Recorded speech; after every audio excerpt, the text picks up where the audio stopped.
Call the meeting to order. Start with the Pledge of Allegiance, please. Pledge Allegiance to the flag of the United States of America and to the republic for which it stands, one nation, under God, indivisible, with liberty and justice for all.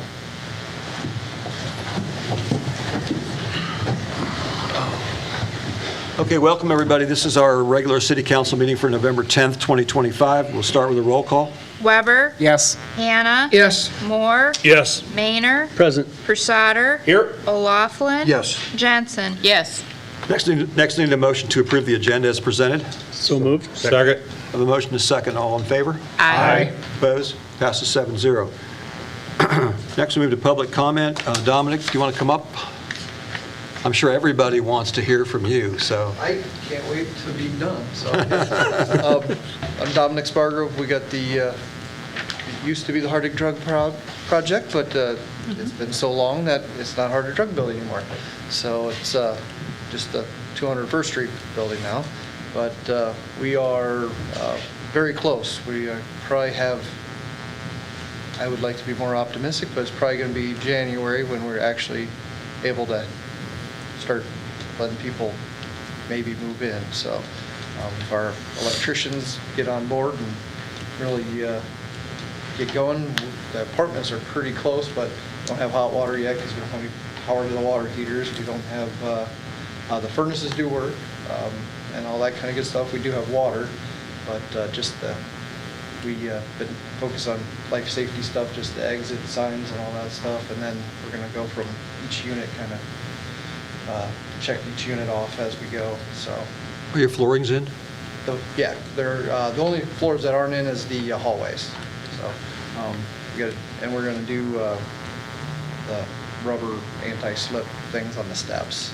So, once we get those in, that's pretty much done. We got to do. We talked to Matt about stuff for hot water and railings and.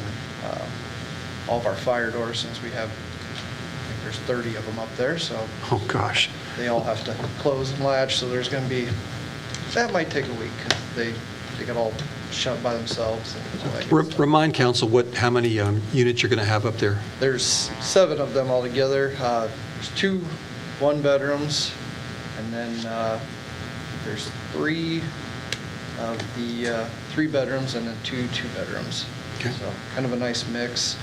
One of them, the one bedrooms is a loft, so it's kind of a cool unit. Is that in the front?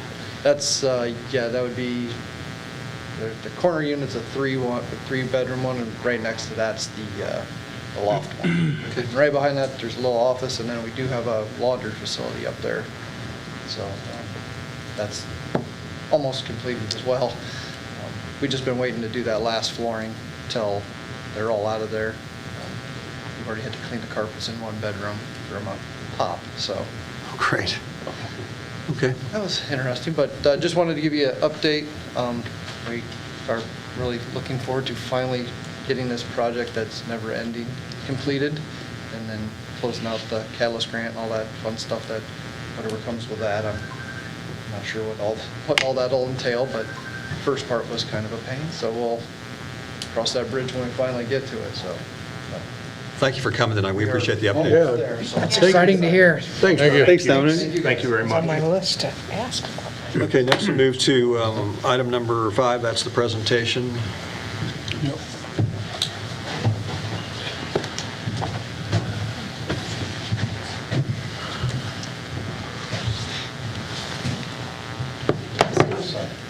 So when I attended ICMA's National Convention in Tampa a couple weeks ago, they awarded the City of Independence with a recognition under the council manager criteria that they have. This recognition is formal acknowledgement by the membership and executive board of the International City County Management Association that a local government has established a position of professional management for its appointed executive. We've been eligible for this ever since the city manager's position was created. For some reason, it was never applied for. There's many other cities in Iowa that already have this, so I filled out the application and applied for it, and they were kind enough to give it to us. So on behalf of ICMA, I'm presenting it to the mayor. Yeah, go ahead. One more. That's all right. Thanks for doing that, Matt. Yeah, thanks. Thanks, Charlie. We got a spot for it right here. if you We want. do. We do. We'll put it right back up there after the meeting.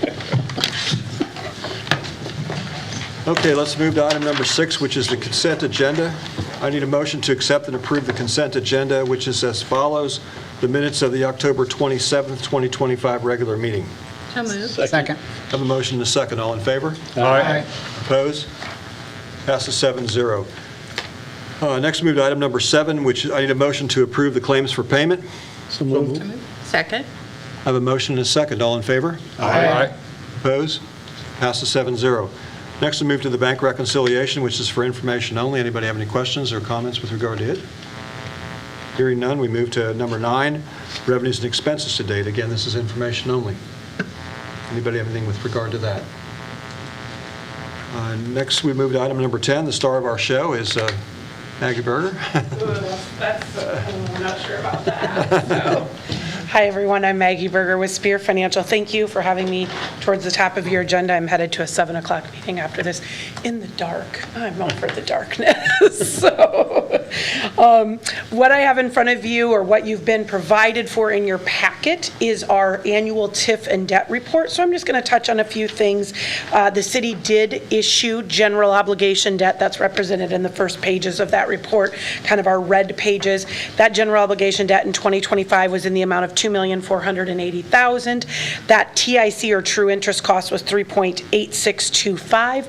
Interest rates are really hanging right around that 4%, somewhere between a 4% interest rate all the way down with a little bit of a premium. So we're seeing anywhere between, that 3.75 and that 4% is really where the market has stayed, even since your July issuance.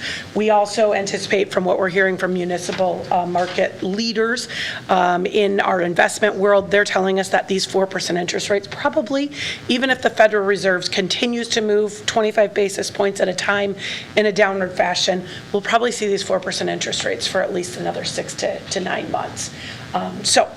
With that being said, I think, your issuance at the time was a good issuance. The call date on that one is June 1st of 2031, just meaning at that time, if interest rates are lower, you'd be able to call that debt in and pay it off.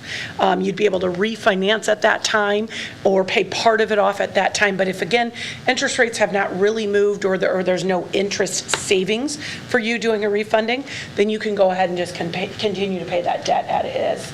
That is a call date that is at your option on that date or anytime after that. So that debt is primarily being paid with property taxes, and that is that was done in a manner that you had some debt service dropping off. So it was recognized at the time, instead of having the debt service levy go like this, we wanted to just keep that as level as we could. There were some additional projects in your CIP that needed to be done. We talk about your revenue debt in our orange section of our report. You do have small sewer revenue and water revenue debts outstanding from 2018 and 2021. There is also a planning and design loan for sewer that is related to your new sewer project. If you'll recall, that loan, whatever amount is outstanding on it, will be rolled into the construction loan when your sewer project has its bid letting and moves into the construction phase. That loan is out there for a couple more years, but again, it will move at the time that construction starts on that project. We talk in the purple pages about your rebate agreements. There are a couple new rebate agreements that you guys have entered into in the last year that are not on this report, just because we're a year out or 2 years out from them starting to do any kind of collections. So we don't have a really good indication yet of how much new valuation they will generate, but we'll continue to add these. I want to thank your city clerk. She is so on top of these TIF rebate agreements.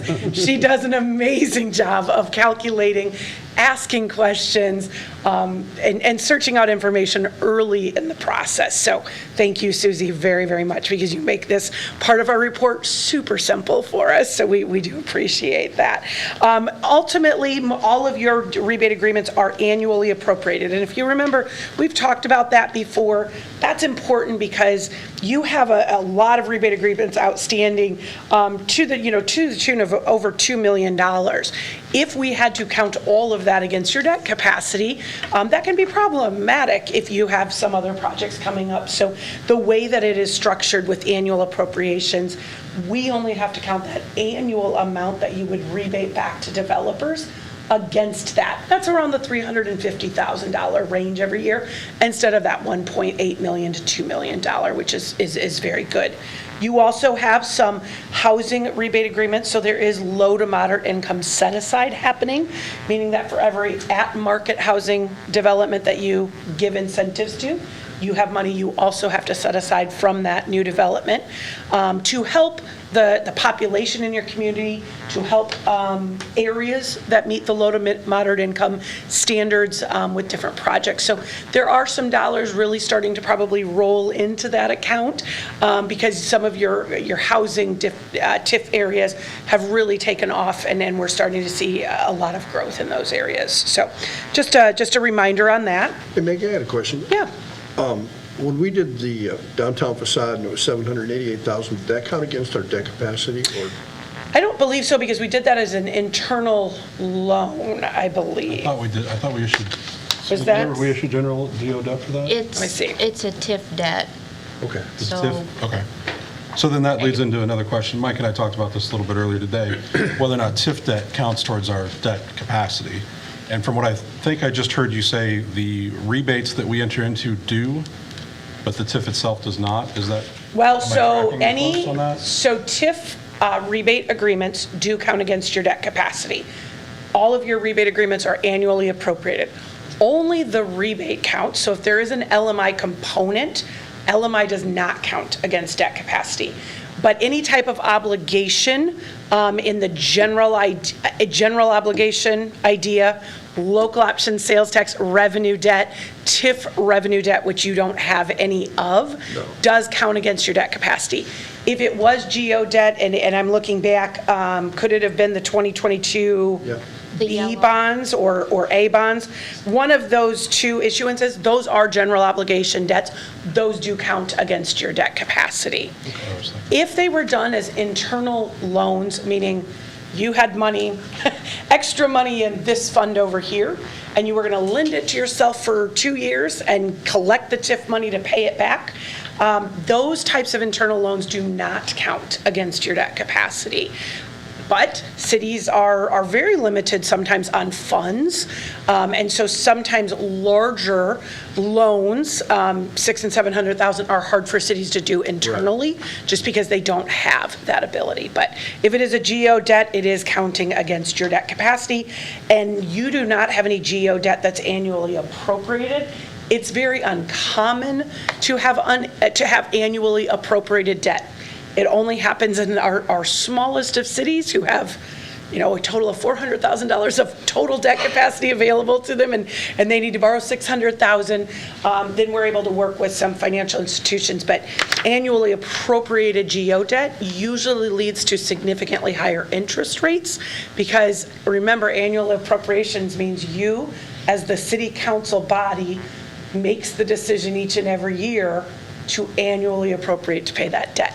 So to an investor, that's risky, because this council, in a 10-year time of that debt being outstanding, could change, and that new council may say, we're not going to appropriate that. So usually investors are not friendly about annual appropriation debt, and they, again, are going to make you pay for that through interest rate, a higher interest rate.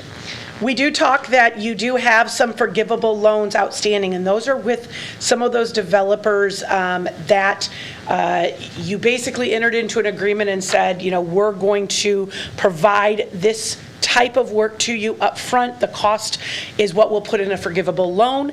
If your development builds as we thought it was going to build, we're going to take a percentage of those TIF dollars and pay ourselves back for those dollars that we expended up front. All those forgivable loans are working out quite well to you at this point in time, and are being paid back with the TIF in the regular order that we thought that they would be paid back in the TIF. So that's always good.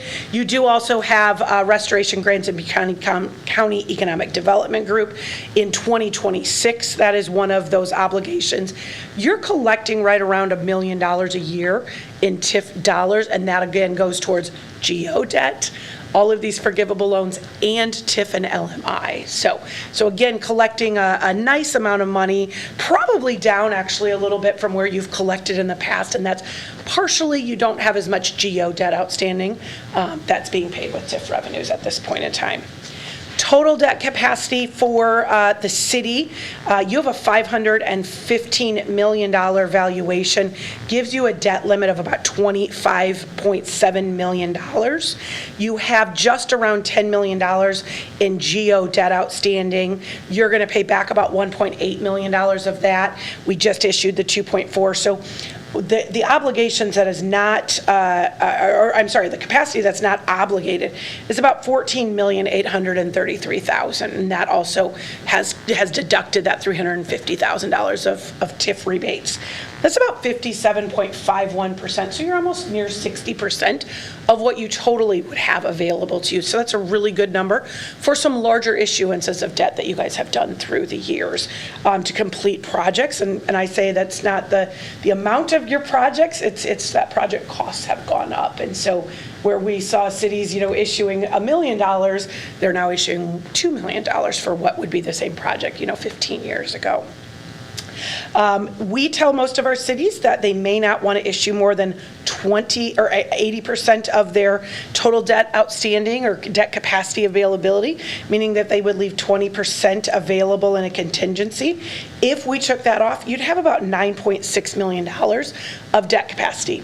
It's not to say that you can't go over that 80% threshold, but if we start to talk about doing a project that's going to exceed that threshold, we have a real frank conversation about how quickly you're growing, how quickly you'd get back under that, threshold amount.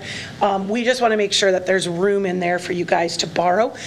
Technically, in case of an emergency, catastrophic event, you're probably going to need to go borrow. Not to say that some of that wouldn't come back to you in reimbursable type funds, but you're going to still have to go out and borrow some money likely to handle some of those after projects. So ultimately, then your TIF district itself has grown over the years.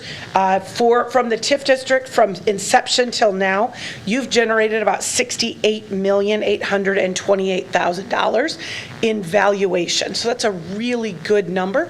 Remember, some of that valuation, this is the valuation probably in the last 20 years. As TIF districts expire, economic TIF districts expire, and 20 years, housing TIF districts expire in 10 years. As those expire, that valuation rolls back into the city, the county, and the school's budgets in full amount, full force. So this is your $68 million probably in the last 20 years that you've grown. The TIF tax rate is about $33.28. That produces about $2.2 million, but if you remember, we said you're collecting right about $1 million a year, maybe about $1,050,000 a year. So again, you have some unclaimed TIF dollars. We're not telling you to go claim them. You have to have obligations to be able to claim them. But also for every dollar that you don't claim, that valuation that makes up that dollar is going to roll back into the city, the county, and the school. So you're ultimately seeing small amounts of growth each and every year in your budget from what you're not using in TIF. So questions, a whole lot of information. We're in good shape. Good shape. Things are looking good. The valuation increase that we all experience through our taxes, that was statewide. That valuation increase did lead to you having much more debt capacity, you and every other community, every other city, county, school district, community college in the state of Iowa, because that was a statewide reevaluation. That has helped. I hate to say that because, again, no one wants to see their valuation go up because they know they likely will pay a little bit more in taxes that way. But again, that was a statewide. Until they're ready to sell their property, and then everybody wants that valuation as high as possible. I don't disagree. Hence the reason why there was a revaluation, Right. because properties went on the market and sold within a day for, Right. 35% higher than what they were valued at. So, but yes, that has helped you with debt debt capacity. Also, it's been a few years since there's been a large issuance of debt, and I don't want to discount the fact that you issued $2.4 million. That's a big amount. But there have been some bigger projects in the past that have been planned where we've been in the $6 million range. So you're aggressively paying your debt back at about $1.8 million a year. So as you take that on and think about it, you're able to bring on some more debt and really maintain a good debt capacity. Yeah. Anything else? Okay. Thank you for having me. Sounds so easy. Right. Well, Thank you. I get to do this every day. I'm sure what you do, I could not explain it all. So thank you very much for having me. Thank you for your time. Thank you, Maggie. All right, let's move to item number 11. Pursuant to the agenda, I'll now convene a public hearing to consider an ordinance amending Section 17 signs of the zoning ordinance of the City of Independence, Iowa. I did not receive any comments on this topic. Okay, hearing none, I'll now close the public hearing, and there aren't any notes, there's nothing to note for the record.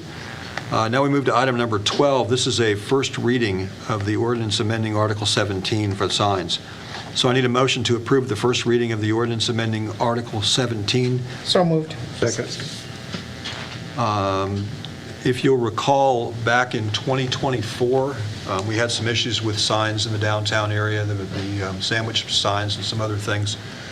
On October the 7th of, on October 28th of 24, we issued a moratorium that no additional signs could be issued until we had an opportunity to go through it with a fine-tooth comb in our zoning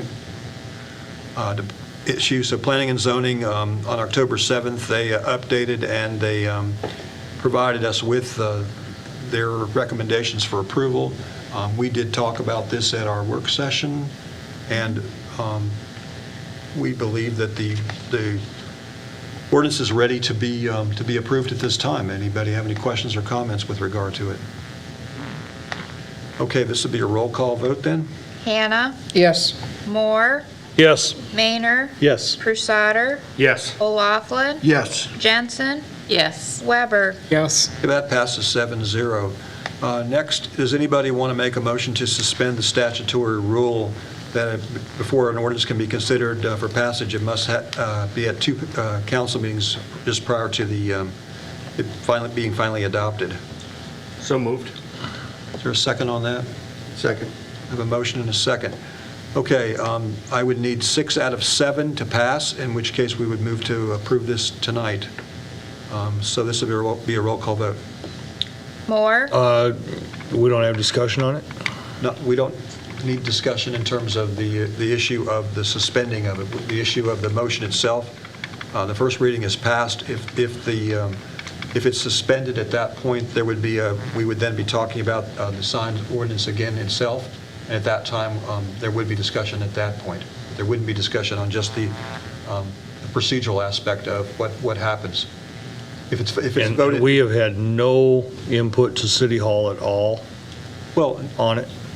I did not receive any comments as I stated during the public hearing. Okay.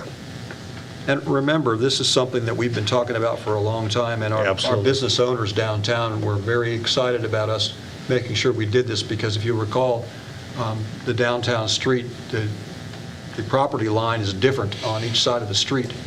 So you've got some people on the north side of the street that own more out to the street. There's people that on the south side of the street only own to the area by the door itself. And the question is, what does somebody like S&K do if they want to have some type of Christmas signage outside? And this sign ordinance is what gives them the ability to do that. And that's exactly why I asked that question on discussion, because I wanted the people that are listening to hear the reason why this is happening, if they've never heard about it before. Sure, understood. So are we ready for then, this is a roll call vote. Again, I need 6 out of 7 to move to the next stage. Moore, Yes. Maynard, Yes. Prusader, Yes. O'Laughlin, Yes. Jensen, Yes. Weber, Yes. Hannah. No. That passes 6-1. Now that that's passed, I need a motion to have the ordinance amending Article 17 signs placed on for final passage for adoption pursuant to Iowa Code Section 380.3, and to authorize the mayor to sign the ordinance. So moved. Second. Any further discussion on this motion then? Hearing none, this will be a roll call vote also. Maynard, Yes. Pursader. Yes. O'Laughlin. Yes. Jensen, Yes. Weber, Yes. Hannah, No. Moore. Yes. That passes 6-1. Next, we move to item number 13.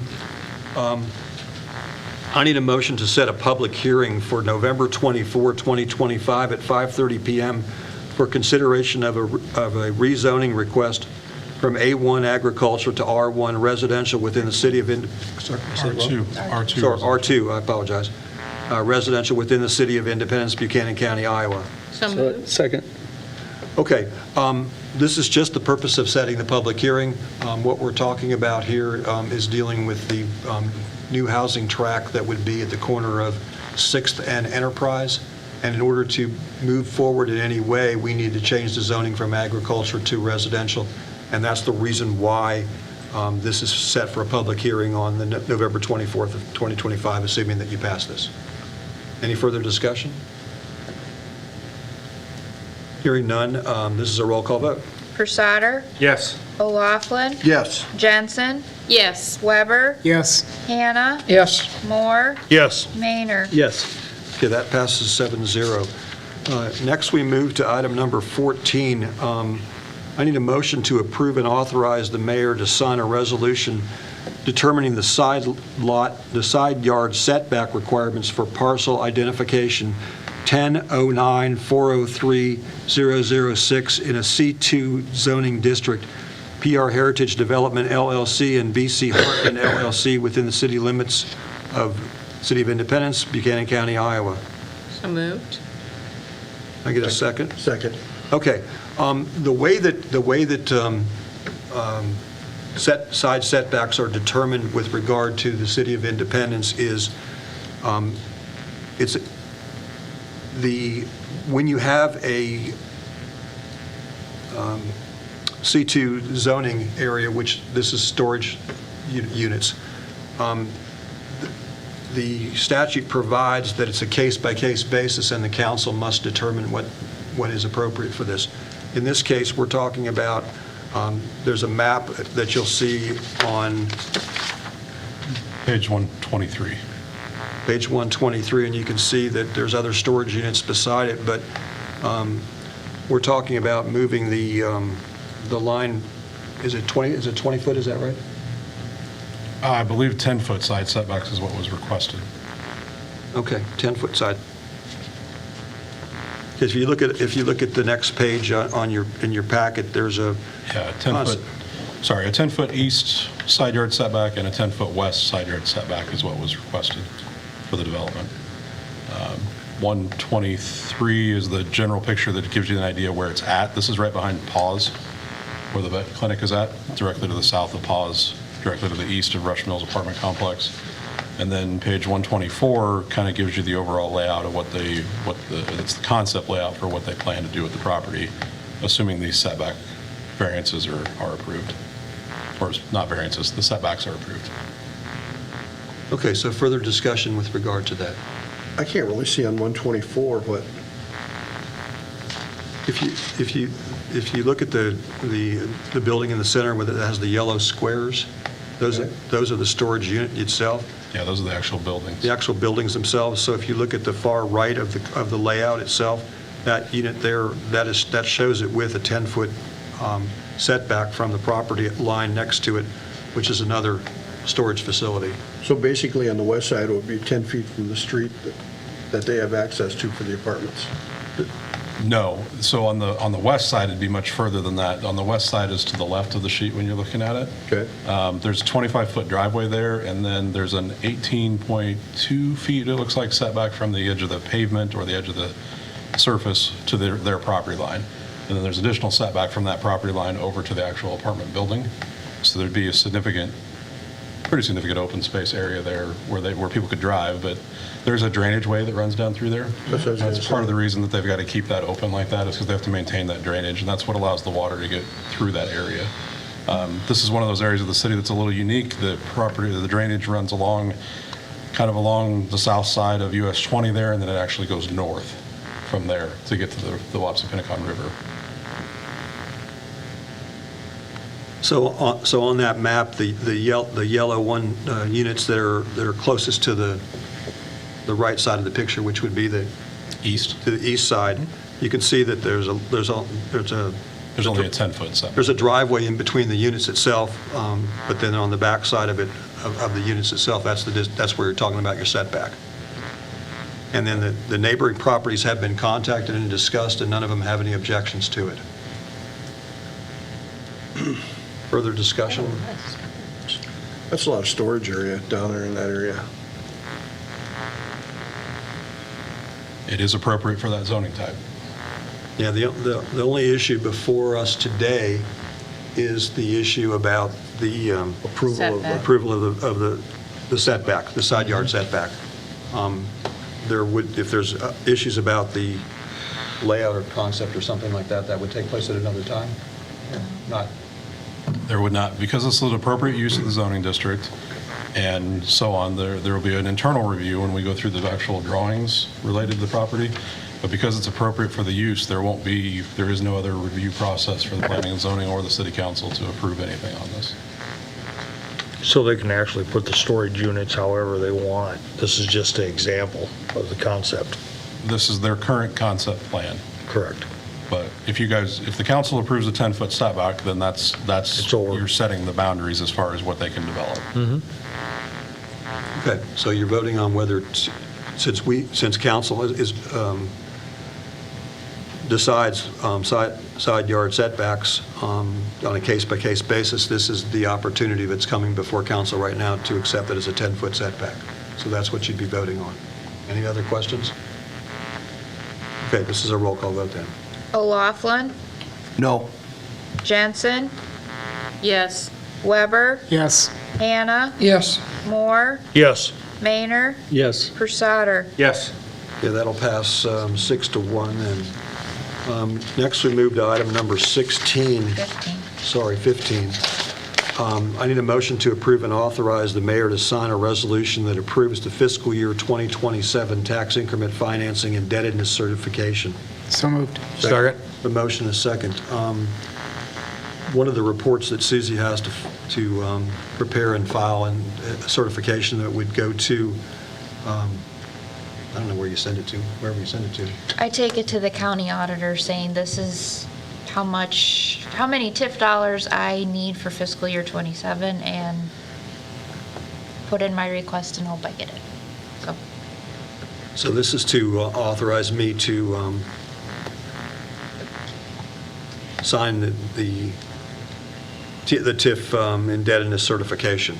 Any questions regarding this? Okay, hearing none, this will be a roll call vote also then. Jensen, Yes. Weber, Yes. Hannah, Yes. Moore, Yes. Maynard, Yes. Pursader. Yes. O'Laughlin. Yes. Okay, that passes 7-0 also. Now we'll do item number 16. I need a motion to approve and authorize the mayor to sign a resolution that approves the fiscal year 2025 annual financial report and authorizes the city clerk/treasurer to submit the report to the Department of Management by December 1, 2025. So move.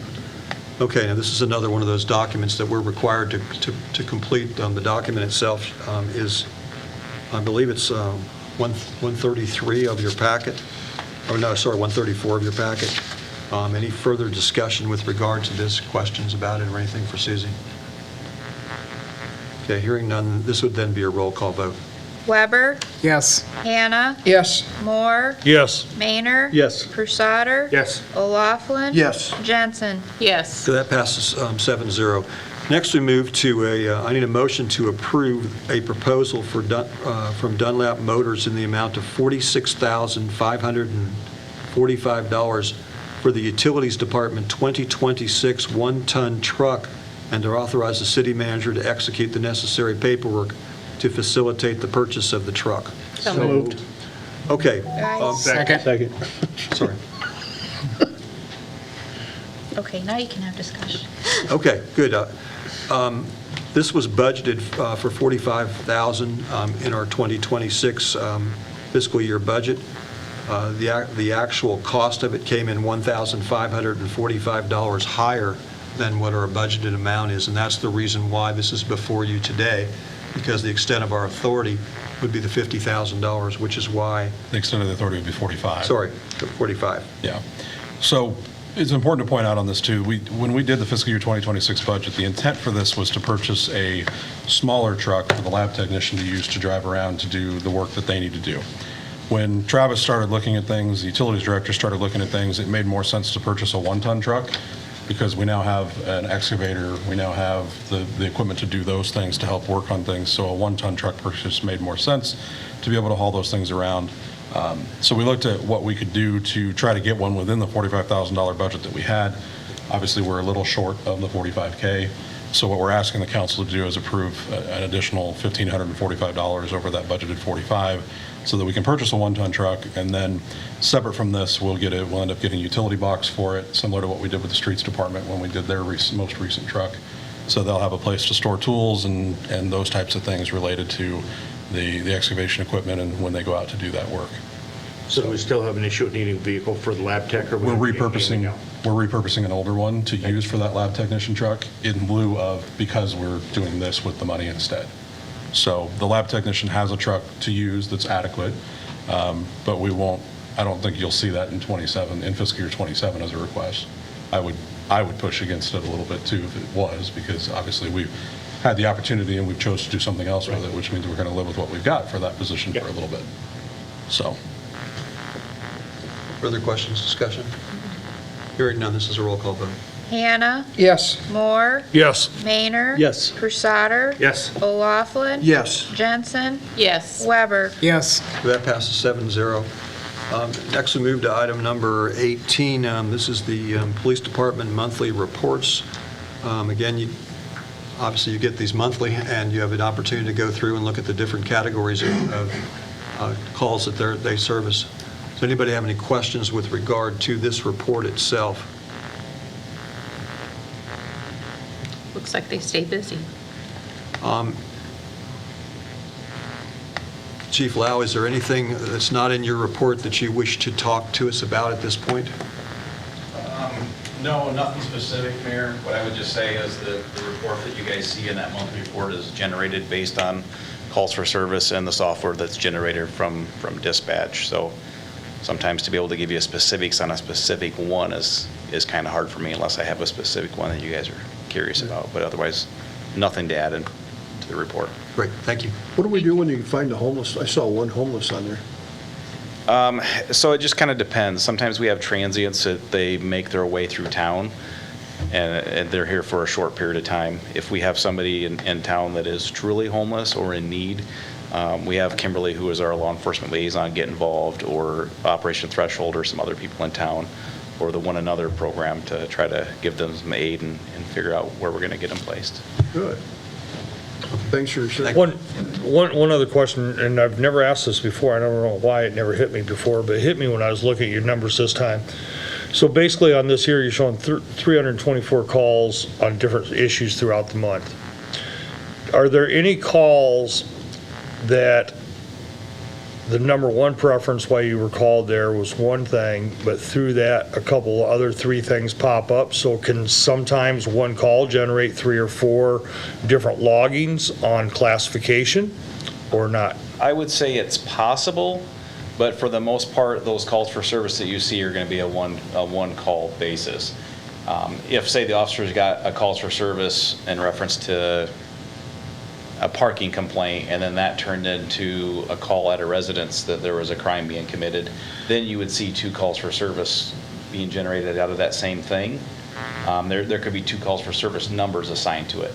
But generally, each one of those calls is going to be its own thing. To have multiple calls, because we can create different calls for service or case numbers off of one call, but those are generated off of a calls for service from dispatch.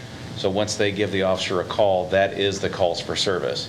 We can choose to create more case numbers based on that for those other events, but primarily that's just going to be your calls for service. But it still only gets logged on the Correct, yep. call frequency as just the one call? Yep.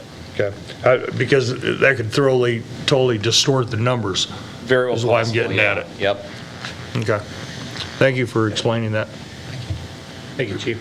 Okay, next we'll move to item number 19, which is the fire department monthly report. Again, you have the specific number of calls that they were involved with. Anybody have any questions with regard to that report with regard to those categories of calls? Okay, hearing none. We will now move to item number 20, which is the building department monthly report. Does anybody have any questions with regard to the numbers that are contained in that particular report?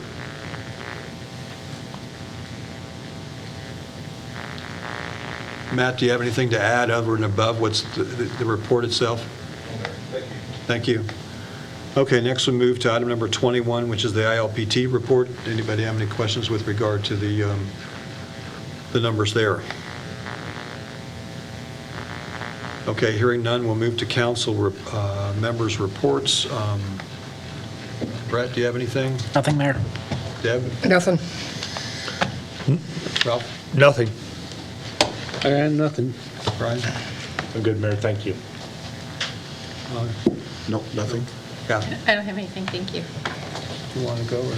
Go ahead, I've got a list. I do too. So first off, we had the elections on November the 5th, and Matt Maynor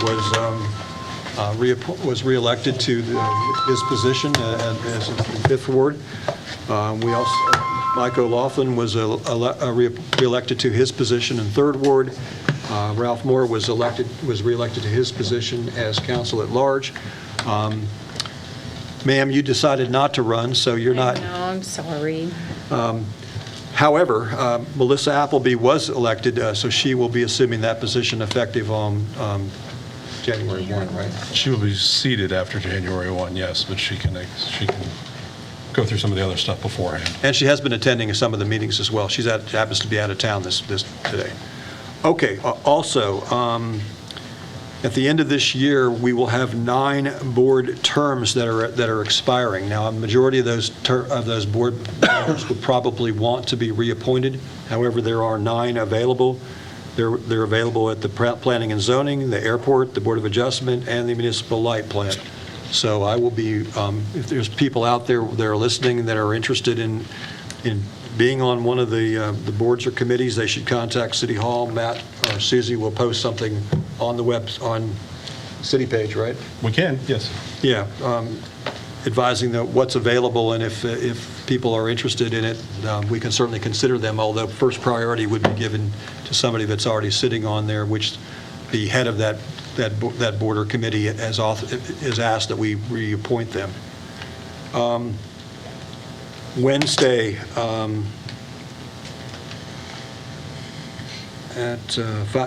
Wednesday the 12th of November at 5:30 p.m. we have what's called the Independence First Impression, and what this is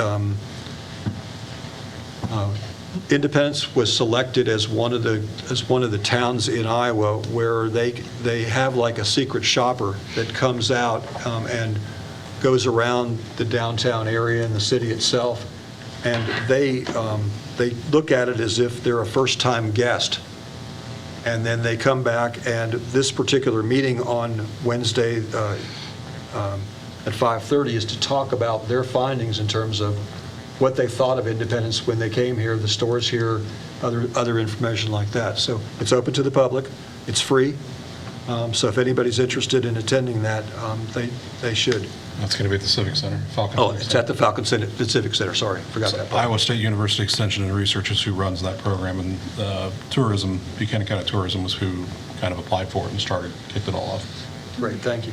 Excuse me, Mayor, has Iowa State or anybody talked about that being televised in any way, shape, or form, or Facebook Live? I don't think there's any plans that I know of right now to do any kind of live broadcast of the meeting itself. This is a Buchanan tourism project more than... They're really running it more than we are, but we just want everybody to know about it because it's impactful for the community. So one more time for everybody, the time and It's place is? 5:30 p.m., Wednesday, November 12th at the Falcon Civic Center. Thank you. Last item on this last Friday, Matt and Ralph and I attended a ribbon-cutting ceremony for the Kwoski Diagonal, and there were approximately 30 people that were in attendance.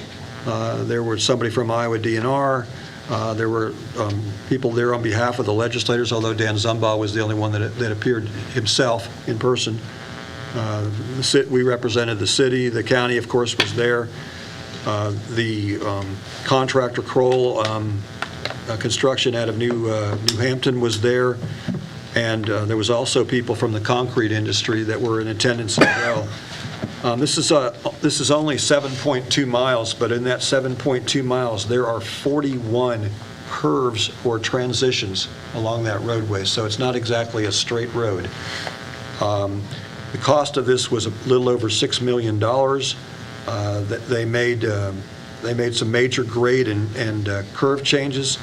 They also used a high-friction surface for the very first time for any county in the state of Iowa.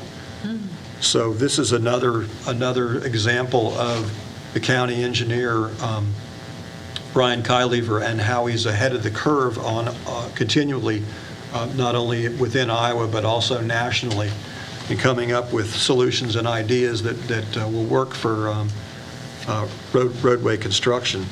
So we just want to congratulate them on finishing this project and doing a really good job of it. And that's what I had. All right, so I've got several updates for the council. Ladder 1, we've talked about this recently, that it's got some issues with the ladder and needs to be repaired. I believe, Dick, you can correct me if I'm wrong, but I believe it's headed out later this week. Tomorrow morning to Carroll, is that right? Carroll, correct. Yeah, so it'll be there for a couple weeks while they go through the lift cylinders on the ladder itself and get it repaired, and I think they'll be able to recertify it also before they return it. Is that? Supposed to be, yeah. So it'll be part of that. So when we get it back, it should be 100% ready to go. There's no other things that we should have to do with it. Support 1, as you guys were all made aware, was involved in an accident last Thursday morning? Yeah, Thursday morning. All of our employees are fine from the accident, as far as I'm aware. The other individuals that were involved are doing well. One of those individuals, I think, was life flatted out, so it was pretty serious injuries for that one, but it sounds like he's doing well. Chief Hayward did let me know this afternoon that we expect ISP to release the truck soon. ISP was holding the truck because whenever there's a fatality situation or potential fatality situation, they hold the vehicles until everything is figured out so that they have it if they need to collect evidence. So we're working through the insurance process on that, and we're happy to hear that everybody that was involved is doing well and will make a recovery. 2026 street rehab, Mr. Crawford let me know this afternoon an update on that, and I wanted to share that with the council. The topo survey and preliminary plan development has been completed. They're working on final design details for the construction documents, and the preliminary assessment plans and schedules are nearly complete, and they expect to have a preliminary project bidding milestone schedule for us later this week. One of the things that I wanted to bring up on that too and let everybody know was as they were looking at that, Mark reached out to me and talked to me about it. We made a small modification to the streets for the project. There was some accelerated surface deterioration on 9th Avenue Northwest from 7th Street to the north end, which is about 2 blocks. Those 2 blocks were in the program, but they were scheduled for 2028, and they have the same rating as 6th Street Northeast from 5th Avenue to 7th Avenue, which was in this year's plan. So we're swapping those streets, removing 6th Street Northeast from this year's project, and it'll be in 28's, and replacing it with 9th Avenue Northwest from 7th Street to the north end. That's because we're already planning to work on 9th Street Northwest in that area, so it makes sense to do 9th Avenue at the same time to try to keep the crew together there and do it all in one shot. Just wanted to let the council know that we had made that change internally.